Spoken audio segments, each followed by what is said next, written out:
किसी वायर के unit area से जितना भी करंट फ्लो करेगा उसको क्या कहेंगे बच्चे? Current density. अगर मैं वर्डों में लिखना चाहूं, करंट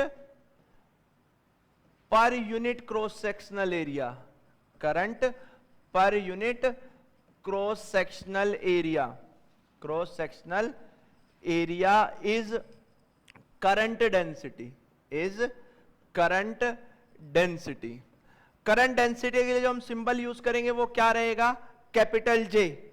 इन सबसे इंपॉर्टेंट जो यहां है वो ये है कि करंट डेंसिटी वेक्टर क्वांटिटी होती है, जबकि इलेक्ट्रिक करंट कैसा था बच्चे? स्केलर था। तो करंट डेंसिटी हमारी कैसी क्वांटिटी बनेगी बच्चे? वेक्टर।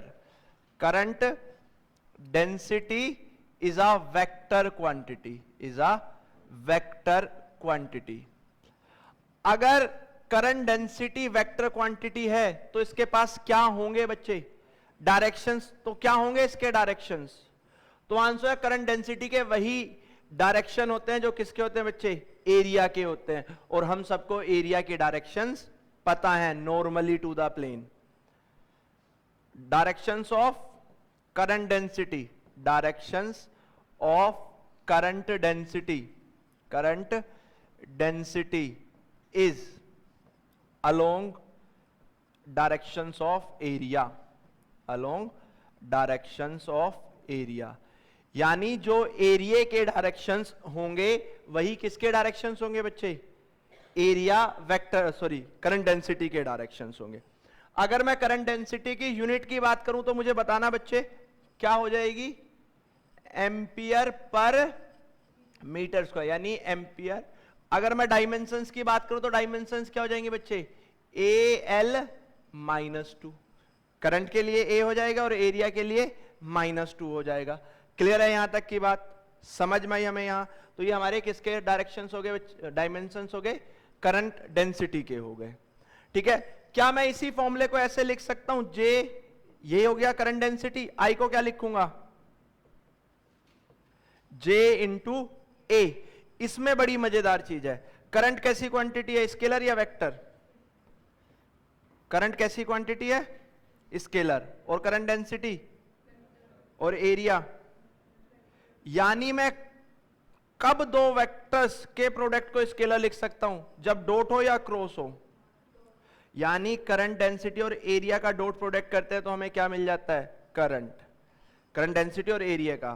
तो एरिया का फॉर्मूला लिखना चाहो तो मैं क्या लिख सकता? JA, जहां पे ये किस किस के बीच का एंगल होगा? Between area and electric current, area and current density, area and current density. समझ में आया बच्चे सबको? कल मैंने आपको दो बात कही थी, उसमें एक और जोड़ लेंगे। बैटरी का छोटा भाई कौन होता है? बैटरी का छोटा भाई electric field. In the same way current का छोटा भाई कौन हो जाएगा आज से हमारे लिए? Current density. याद रखोगे? वही जो छोटा भाई है ये मेरा है, इससे कैसे तन्ने कुछ कह दी, छोटा भाई, वही वाला छोटा भाई हो जाता है। तो इसे हम फिजिक्स की भाषा में बोलते हैं macroscopic and microscopic. Macroscopic form of is current and microscopic form is current density. Macroscopic form is battery potential, microscopic form is electric field. याद रख पाओगे? जल्दी से लिखो, फिर अगले टॉपिक की तरफ चलेंगे।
वर्कशीट करती है घर जाके?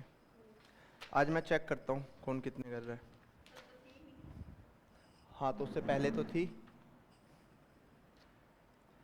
पेस्ट किस किस के सारी वर्कशीट आपकी है बिटिया? शानू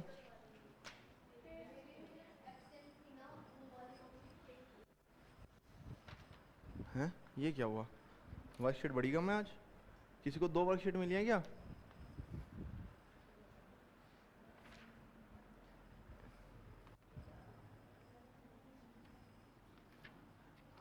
इन बच्चों को कल मिलेगी, फिर आज कम ही आई होंगी।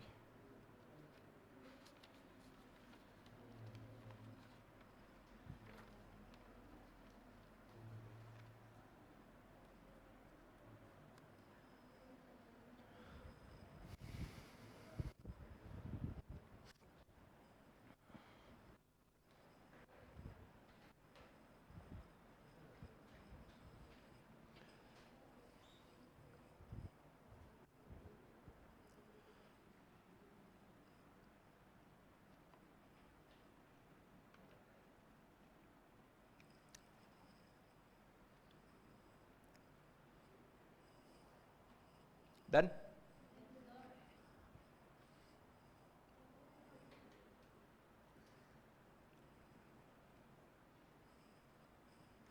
देव नोट्स कंप्लीट है इस बार सारे हैं?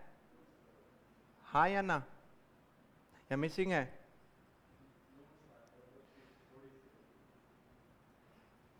मर जो जाओ, इससे अच्छा क्या करोगे जी के? तुम बोझ ही बन रहे हो इस धरती पे।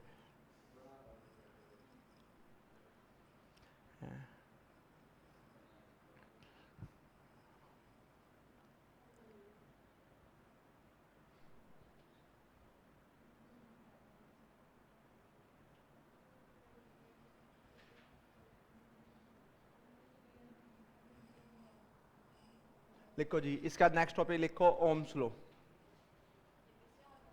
हाँ जी,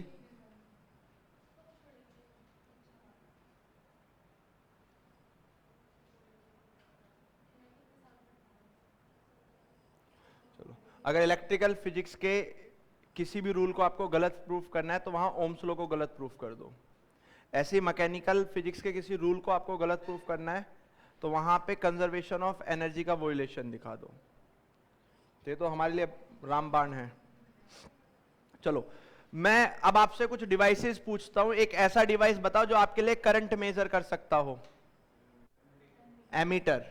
एक ऐसा डिवाइस जो आपके लिए वोल्टेज पोटेंशियल डिफरेंस मेजर कर सकता हो। Volt meter. मुझे आप बताएंगे कि सीरीज में करंट सेम होता है या वोल्टेज? करंट। और पैरेलल में क्या सेम होता है? वोल्टेज। तो वोल्ट मीटर को पैरेलल में लगाना चाहिए या सीरीज में? पैरेलल में। और एमीटर को कहां लगाना चाहिए? What is electrical circuit? अगर मैं आपसे कहूं इलेक्ट्रिकल सर्किट क्या है, बताओ भाई, इलेक्ट्रिकल सर्किट होता क्या है? कोई बता सकता है? मैंने लिखवाया था। इतने बुरे लोग हो तुम। हाँ, क्या होता है इलेक्ट्रिकल सर्किट? नहीं लिखवाया मैंने? अरे जाओ, उस भगवान से डरो जो ऊपर बैठा है, सब कुछ देख रहा है जो। अगर लिखवाया हो तो है electrical circuit when two or more than two components are connected in closed path, out of the two one should be source। चलो, क्या ये एक इलेक्ट्रिकल सर्किट है? बताओ। इलेक्ट्रिकल सर्किट है। इसमें हमने यहां क्या लगाया? बल्ब। यहां क्या लगाया? और ये वोल्ट मीटर। ये क्या लगा दिया इधर? स्विच। ठीक है, वोल्ट मीटर क्या काम करता है मेरे लिए? पोटेंशियल। अगर मैं इस पे ऐसा सिंबल लगा दूं, इसका मतलब क्या है? Variable battery. जैसे अगर आपके पास, आपने क्लास 10 में पढ़ा था ना रेजिस्टेंस, और इस पे एक ऐसा सिंबल लगा देते तो क्या लिखते थे? रियोस्टेट। क्या लिखते थे? तो ऐसी अगर एक एरो आ जाए तो वो वेरिएबल हो जाता है। यानी ये बैटरी ऐसी है कि अगर मैं इसका पोटेंशियल 0 चाहूं तो 0 बन जाएगा, 10 चाहूं तो 10 बन जाएगा, 1 चाहूं तो 1 बन जाएगा। तो हमने एक वेरिएबल बैटरी लगाई, एक बल्ब लगाया, बल्ब के साथ वोल्ट मीटर लगाया, एमीटर लगाया और एक स्विच लगाया, और एक टेबल बनाने की कोशिश करते हैं।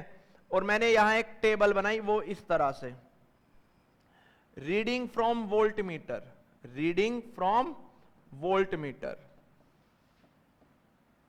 रीडिंग फ्रॉम वोल्ट मीटर, और इस टेबल में लिखूंगा मैं reading from ammeter, reading from ammeter. ये इस तरह का सर्किट हमने बनाया होगा, वो मैं यहां दिखा रखा है आपको, ठीक है। मैंने क्या करा, मैंने पहले तो इसे ऑन करा यानी क्लोज्ड करा, और कुछ ऐसा अरेंजमेंट करा कि वोल्ट मीटर के अक्रॉस 0 वोल्टेज आ गया। क्या कर सकता हूं? बिल्कुल कर सकते हैं, यहां पे मेरे पास ये एप्लीकेशन है। तो मैंने वोल्ट मीटर में एक बार 0 करा, फिर चेंज करके 1 करा, फिर 2, फिर 3, फिर 4, 5 एंड 6। क्या मेरे पास ये सहूलियत है कि मैं यहां पे वोल्टेज को बदल सकूं? हाँ, क्योंकि मैंने इस तरह का अरेंजमेंट ही लगाया कि जहां पे वोल्टेज को क्या किया जा सके बच्चे, चेंज किया जा सके, बदला जा सके। इस तरह का अरेंजमेंट मैंने कर दिया। समझ में आया हमें? ठीक है। अब मैं जब यहां पे 0 वोल्ट था तो मैंने एमीटर को देखा, जब यहां पे कितना था बच्चे 0 वोल्ट, तो एमीटर में रीडिंग मिलेगी। तो मैंने देखा एमीटर में कितना आया बच्चे 0।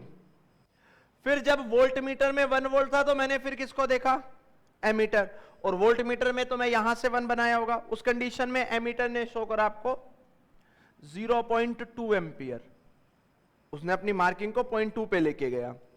फिर जब यहां पे 2 आया तो उसने शो करा 0.4 एम्पियर, जब यहां पे 3 आया तो उसने शो करा 0.6 एम्पियर, जब यहां पे 8 आया तो उसने शो करा 0.8 एम्पियर, जब यहां पे 5 वोल्ट आया तो उसने कितना शो करा 1 एम्पियर, और जब यहां पे 6 आया तो उसने कितना शो करा बच्चे 1.2 एम्पियर। ठीक है। जब मैं इस एक्सपेरिमेंट को कर रहा हूं तो बताओ, मैंने बल्ब की लेंथ को बदला, बल्ब के जो वायर था उसके एरिया ऑफ क्रॉस सेक्शन को बदला, क्या यहां के टेम्परेचर को बदला, क्या मैंने प्रेशर को बदला? मैंने सिर्फ किसको बदला? वोल्टेज को, है ना। बाकी सारी टर्म कैसी रखी? कांस्टेंट। बाकी सारी टर्म जब कांस्टेंट रखी तो मेरे पास ये वाला टेबल बन के आया। इस टेबल के बिहाफ पे क्या प्रिडिक्ट करूं मैं कि भैया जैसे जैसे वोल्टेज, जैसे जैसे सर्किट में क्या बढ़ रहा है, वोल्टेज बढ़ रहा है, वैसे वैसे क्या बढ़ रहा है बच्चे, करंट बढ़ रहा है। ये बात मैं किसके बिहाफ पे बोल पा रहा हूं? इस एक्सपेरिमेंट के बिहाफ पे। इस एक्सपेरिमेंट को किसने करा? मैंने करा। तो आप कहोगे अकॉर्डिंग टू भैया ये वोल्टेज के बढ़ाने से सर्किट में क्या बढ़ रहा है? करंट बढ़ रहा है। मुझे मेरे सर ने बताया, तो मैं कह दूंगा अकॉर्डिंग टू माई सर। मेरे सर के मुझे मेरे वाले मास्टर ने बताया, वो कह देगा मुझे मेरे मास्टर। कभी तो किसी ने पहली बार बताया होगा, जिसने पहली बार बताया था उनका नाम था जॉर्ज साइमन ओम। जॉर्ज साइमन ओम। साइमन पढ़ी होगी केमिस्ट्री में एक यूनिट कंडक्टेंस की, वो भी इन्हीं के नाम से निकली है। यही होती है SIM, यही होती है भाई साहब, यही होती है। बात समझ में आया? तो ये वाली रीडिंग किसके बिहाफ पे है? ओम्स के बिहाफ पे। अकॉर्डिंग टू ओम्स लॉ या Ohm's experiment, current in the circuit is directly proportionate to the applied voltage. जितने ज्यादा वोल्टेज रखूंगा उतना ज्यादा क्या हो जाएगा? करंट। बाकी सारी चीजों को क्या रखना है? कांस्टेंट रखना है या नहीं रखना? तो please write down Ohm's law. According to Ohm's law, according to Ohm's law, current in the circuit is directly proportional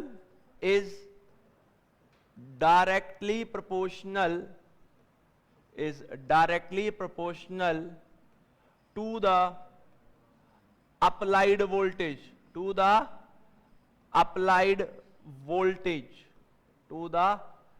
applied voltage, keeping other factors variable or constant? Keeping other factors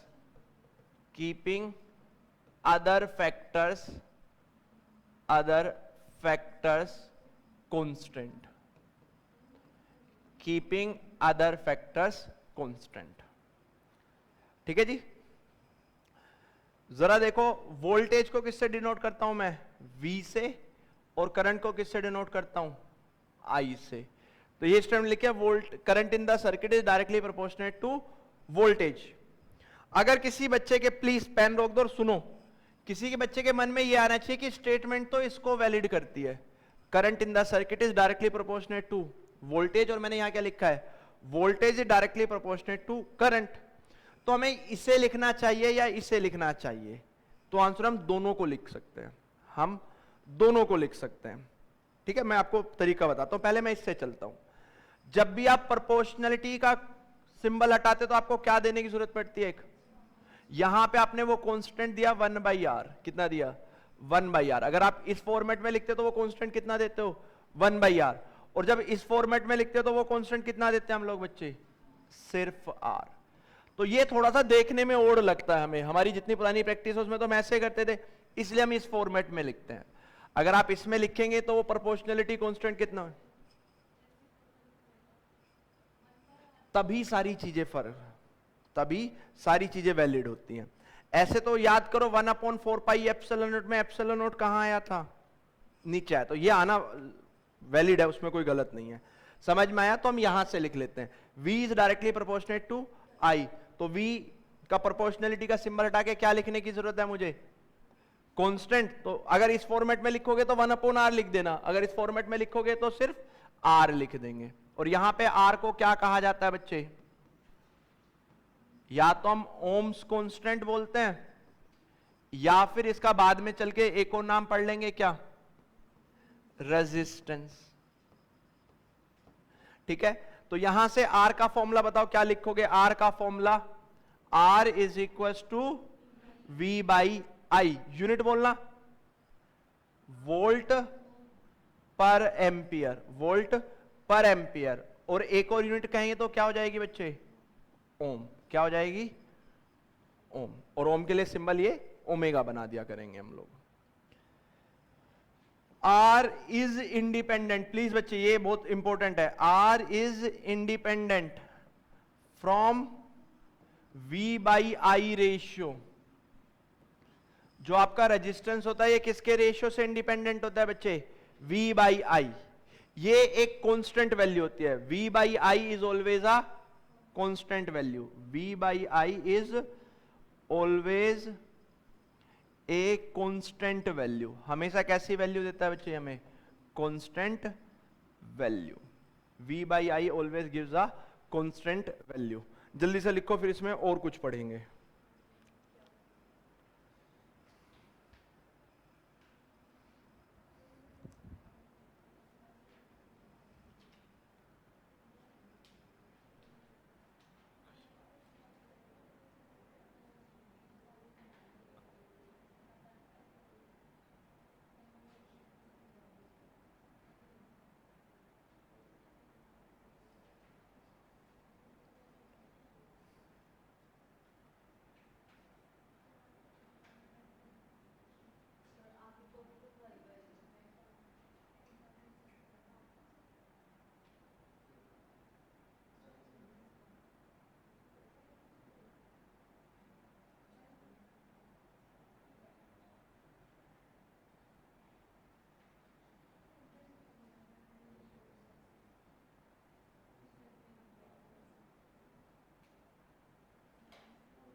हो गया जी?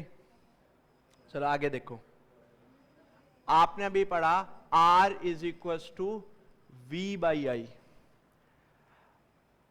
अब हमसे कभी कभी ये पूछा जाता है कि व्हाट आर ओमिक एलिमेंट या ओमिक सर्किट, कि वो सर्किट बताओ जो ओमिक होते हैं। ओमिक का मतलब है जो ओम्स लॉ को फॉलो करते हैं, और नॉन ओमिक वो होते हैं जो ओम्स लॉ को फॉलो नहीं करते।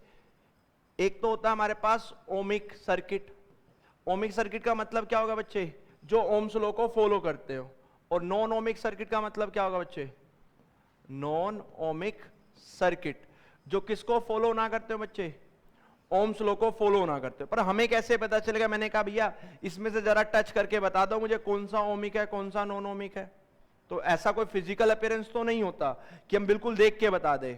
हाँ, आप जरूर ये कह सकते हो भैया इन दोनों के ना वीआई ग्राफ बता दो मुझे। क्या दिखा दो? इन दोनों का वीआई ग्राफ। तो जो ओमिक सर्किट होंगे उनका वीआई का ग्राफ, उनका क्या बच्चे? वीआई का ग्राफ हमेशा स्ट्रेट लाइन होता है। उनका वीआई का ग्राफ हमेशा कैसा होता है? Straight line. और नॉन ओमिक का वीआई का ग्राफ कैसा होता है बच्चे? Non straight line. ये नॉन ओमिक है। अगर किसी का वीआई का ग्राफ ऐसा है, ये आई है ये वी है, वो भी कैसा है? नॉन ओमिक है। अगर किसी का वीआई का ग्राफ ऐसा है, वो भी कैसा है बच्चे? नॉन ओमिक है। वो भी कैसा है? Non ohmic. तो what are ohmic circuit? Ohmic circuits are those which having the straight line VI graph. और नॉन ओमिक क्या होते हैं बच्चे? जिनका स्ट्रेट लाइन वीआई ग्राफ ना रहा हो। तो ओमिक में क्या बच्चे?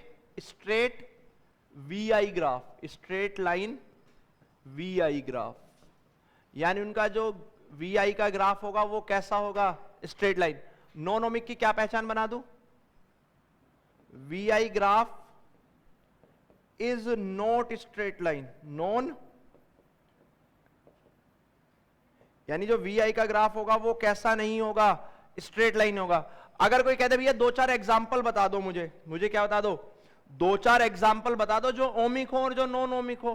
तो एग्जाम्पल्स की बात करूं तो ओमिक में जितने भी कंडक्टर्स होते हैं, जितने भी क्या होते हैं बच्चे? All conductors. जितने भी कंडक्टर्स हैं सब कैसे हैं? ओमिक हैं। और जितने भी सेमी कंडक्टर हैं, क्या बच्चे? सेमी कंडक्टर, वो सारे कैसे हैं बच्चे? Non ohmic. कभी कभी नाम पूछ लेता भैया दो चार सेमीकंडक्टर के नाम बताओ, तो नाम में मैं बता देता हूं। Silicon, germanium, gallium arsenide. तो ये वाला ग्राफ है गैलियम आर्सेनाइड का, ये वाला ग्राफ है सिलिकॉन का, ये भी है सिलिकॉन का। पूरा चैप्टर याद हो जाएंगे। और ये जर्मेनियम के भी हैं दोनों, ठीक है। यानी ये दोनों जर्मेनियम और सिलिकॉन के लिए हैं। ये गैलियम आर्सेनाइड भी सेमीकंडक्टर है, पर उसका ग्राफ कैसा है बच्चे? ये वाला है। सबको समझ में आया? और देखो आगे मजेदार बात, मैं दो यहां देखो बच्चे, please pay attention here.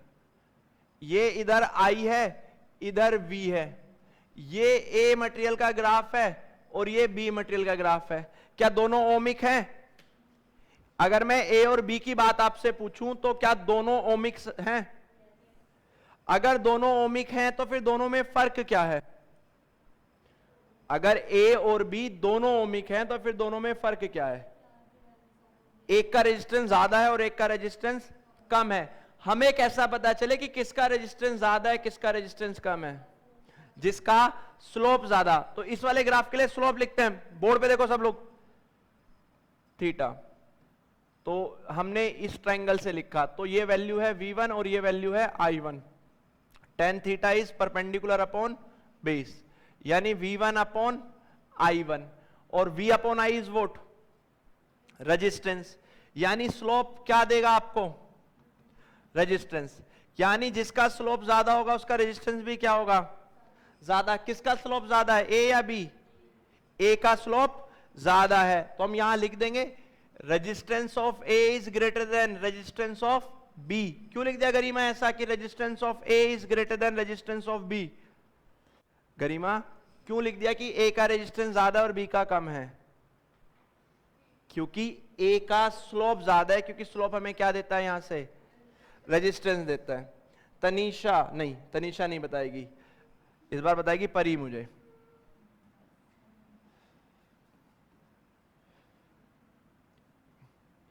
P और क्यू में किसका रेजिस्टेंस ज्यादा है?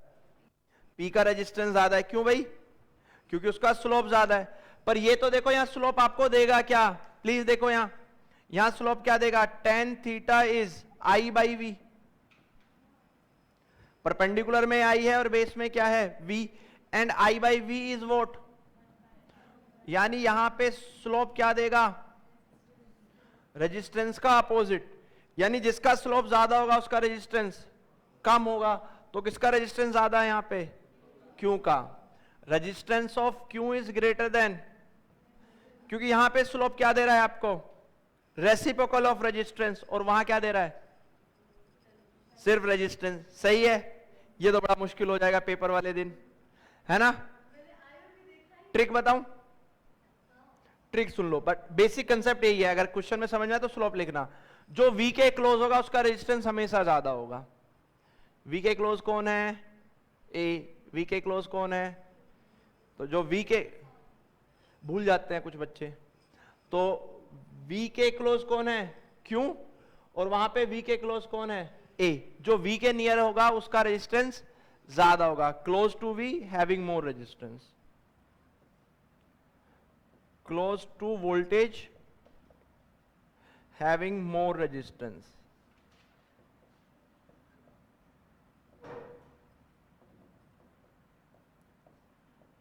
समझ में बेटा यहां तक हमें पक्का। अच्छा एक और चीज पूछ लेते हैं, इन दोनों में से टेम्परेचर किसका ज्यादा है, जिसका रेजिस्टेंस ज्यादा होगा। तो इस तरह की एक्सरसाइज भी हमसे पूछी जाएगी। अगर हमसे ये कह दे डिफाइन 1 ओम, तो कैसे करूंगा, कोई कर सकता है डिफाइन 1 ओम, डिफाइन 1 ओम। आप प्लीज यहां से जाओ, हम यहां 1 ओम रखेंगे।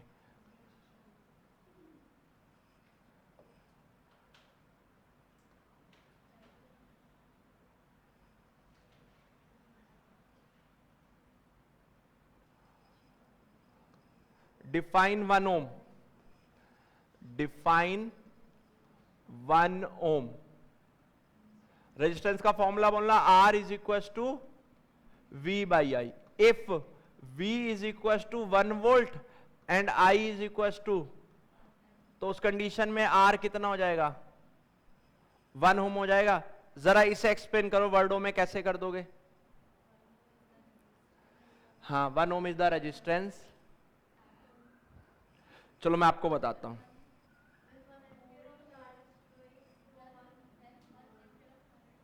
चलो ये एक वायर है, आपको मैंने 1 वोल्ट की बैटरी दी और एक एमीटर दिया, 1 वोल्ट की बैटरी दी और एक एमीटर दिया। प्लीज सुनो, यहां आपने उस 1 वोल्ट की बैटरी को यहां लगा दिया, यहां एमीटर लगा दिया और उससे यहां जोड़ दिया। आपने देखा एमीटर ने करंट शो करा 1.4 एम्पियर, कितना शो करा। तो आपने अपना ये वाला टर्मिनल हटाया और हटा के यहां लगा दिया। अब आपने क्या करा, यहां जो एमीटर था वो अब शो कर रहा है 0.8 एम्पियर, कितना कर रहा है, 0.8 एम्पियर। फिर आपने बदल के अपना ये वाला टर्मिनल यहां लगा दिया और अब आपका एमीटर कितना शो कर रहा है, 1 एम्पियर। तो इस पॉइंट ए से इस पॉइंट बी के बीच में करंट कितना है और बैटरी कितनी है, तो इन दोनों पॉइंट के बीच का रेजिस्टेंस कितना कहलाया जाएगा, 1 ओम। क्या ए और दिस पॉइंट के बीच का 1 ओम हो सकता था, नहीं। इसके और इसके बीच का हो सकता था, नहीं, क्योंकि जब इसका था तो 0.8 था और जब ये था तो 1.4 था। जब 1 वोल्ट, तो 1 ohm is the resistance between the 2 points where 1 ampere, sorry 1 volt can draw the current of 1 ampere. ऐसे 2 पॉइंट जहां 1 वोल्ट की बैटरी लगाने से करंट कितना आ जाए, 1 एम्पियर, तो उसके बीच का रेजिस्टेंस कितना कहलाया जाएगा, 1 एम्पियर। मैं लिख देता 1 ohm, sorry 1 ohm is the resistance, 1 ohm is the resistance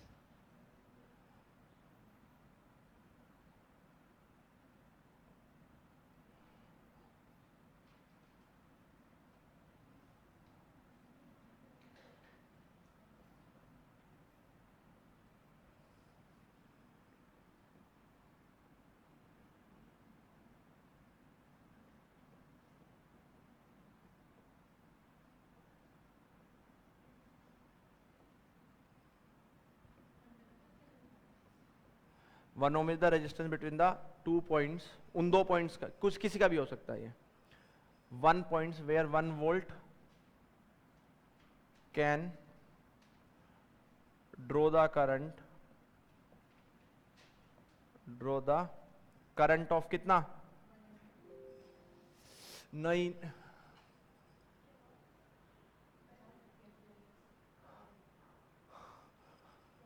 1 volt can draw the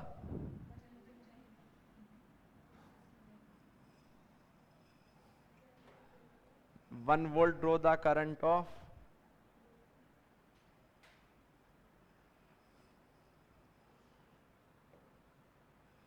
लिखो आप